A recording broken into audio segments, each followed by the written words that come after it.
story of the wife of a famous poet with writer's block. During the day, he spends stay at their house. Now, while that technically describes the basic setup for the movie, it's really a useless description of the film.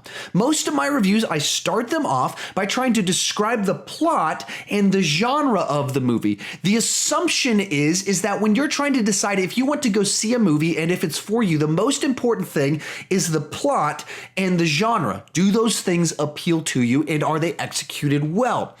And that's really the way this movie was marketed to the public, was trying to set up the idea, the premise of the movie and the genre of it.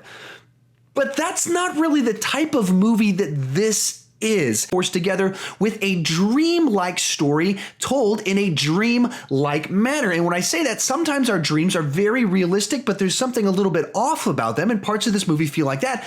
And other times, our dreams are very chaotic and nightmarish and random and strange, and other parts of this movie flow like that. But the best way to understand what this movie is like is you are watching the director's vision and ideas told the way he would dream about those ideas, and he put them on the screen and he told them probably as best as you communicate your ideas in a dream type storytelling format, as well as using visual metaphors. And with all that said, some people are going to see this movie and love that it is different, and that it is strange, and that it's unique, and it's like nothing else they've seen before.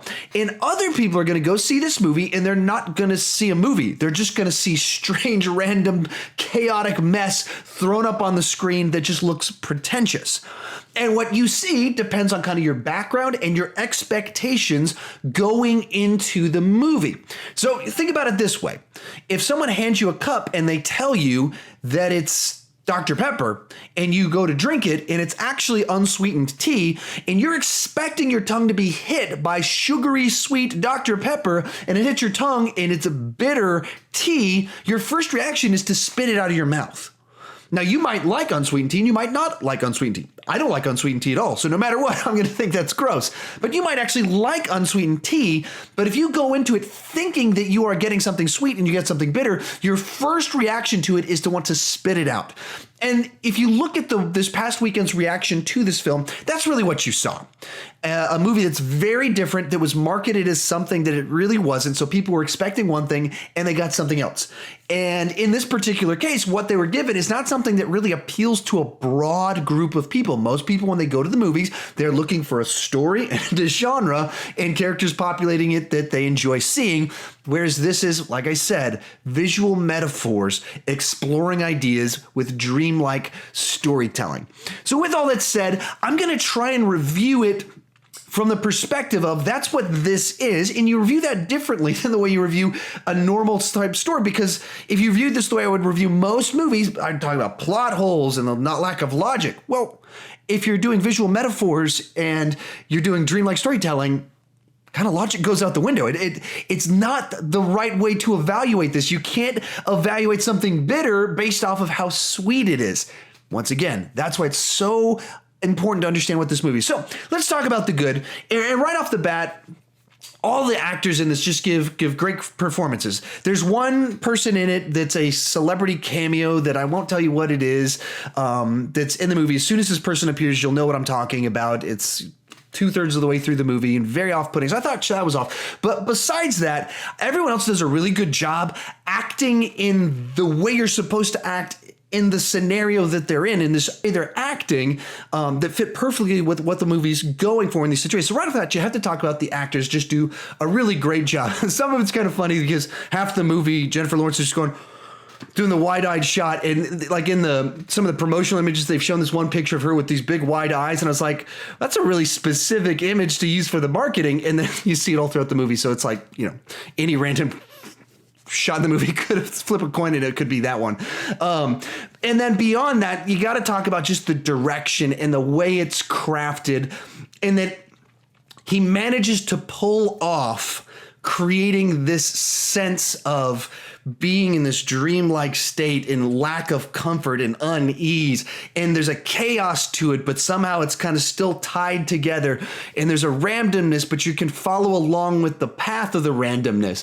Now, it's certainly there's confusion. There's all sorts of things you want to talk about. You need to watch it again, but you're kind of following through the path of the insanity, especially as the movie escalates into the third act. You can track along with it. And then kind of on those same lines, the way it kind of goes through this dreamlike state and how it really, it's maybe the movie I've seen that best kind of captures what dreams are like in the way they shift through things, and suddenly we're somewhere else with something else going on, but then it ties back to things, and then it gets insane, and then it calms down again. And it captures something that hasn't been captured in film many times. And actually, when it gets real crazy, and there's several different phases of the crazy in the latter half of the movie, or second half of the movie, that some of it I really enjoyed the chaos of it, just like, and this is just kind of a weird, insane adventure to ride to be on right now. So there's a part of it where I actually started to really enjoy it for very briefly. So that's kind of the positives on it. And kind of moving from there on to the negatives, it's that it's so unfocused and it's so metaphoric that it's difficult to really even know where he's going with things and latch onto what's the theme he's exploring. And you go, okay, I'm picking up on this sort of theme. And then there'll be something over here and you're like, oh, are we talking now about gender roles? Or, okay, oh no, we're talking about God and his creation and his treatment of the world. Oh, now we're talking about fandom and the way people can get into celebrity and they feel ownership of people they don't have. And just for all these sorts of ideas just kind of all out there, and there's a path through the story, but at the same time it's so scattered and unfocused that it just really kind of does feel like a mess that's somehow being pulled together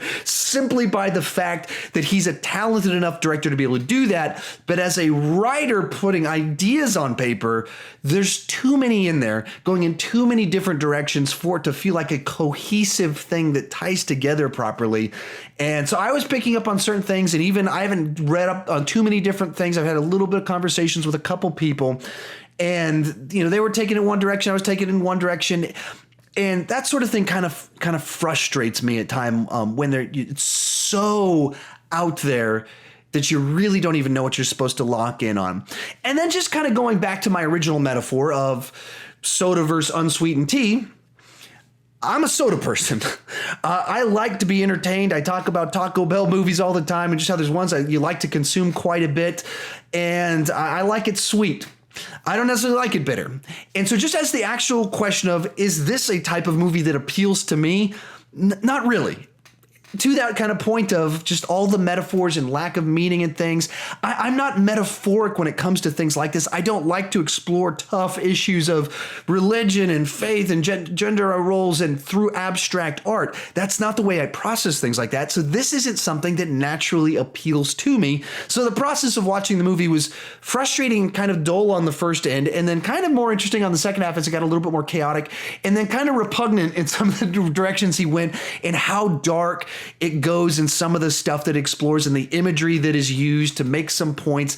And even, especially as a Christian, some of the ties to Christianity and the ideas in there, very off-putting to me, especially when knowing that the director's atheist. And so then it's hard to not take some of it as jabs at my faith, and particularly in the way that much of it is handled in some of his previous works as well. Overall, this is a movie that I can respect his work as a director. I can understand that this is a type of movie that's not necessarily for me, that some people will love this type of thing. But at the same time, with the construction of the ideas as a writer and how many he tried to put in there, I don't think that was quite as strong. So overall, this is a movie, I think I'll give it a 5 out of 10. Very difficult movie to rate and review for the simple fact that it doesn't play by the rules of how I normally score, rate, review movies. And because it's not something I would normally drink, and using the unsweetened tea, if you say, hey, is this a good glass of unsweetened tea or a bad glass of unsweetened tea? I don't know. I don't drink unsweetened tea. That's not something that I have a taste for to know what's good and bad versions of that. And so for this movie, it's difficult for me to review. I can respect things about it while saying it doesn't really appeal to me. And if I'm being honest, I can't imagine myself ever watching this movie again. That would be just a chore, homework to have to do that. And it's the type of movie, I don't even know who I would recommend it to. There's a few people I can think through that are just on that kind of level, but for the most people, it's just not a movie kind of designed for, it's designed for a very small group of people that have a very specific, refined taste in their movies, and it's not me. But I can respect it enough to give it a 5, even though that's not a good score. But in a certain sense, the actual enjoyment of it was far less than a 5 in a certain sense. But how about you? What did you think about it? Tell me down below in the comments section. To state the obvious, this movie's just having all sorts of insanely different opinions from people on the movie. And they're wanting to talk about, explore the metaphors and what it means. And other people are like, it's just horrible. I hate it. Repugnant, disturbing, over-the-top, grotesque, insane nightmare. You're hearing all of it, and I'd love to hear your thoughts on it down below.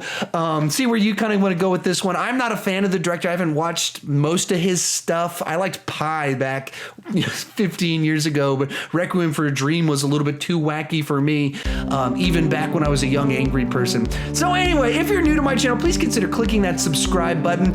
I do movie reviews, ranking videos, doing some TV reviews now that we're in the TV season, but the key thing is I don't want to just talk about movies. I want to talk about movies with you. So join me in the conversation. Let's have a lively conversation down there. And thank you for watching.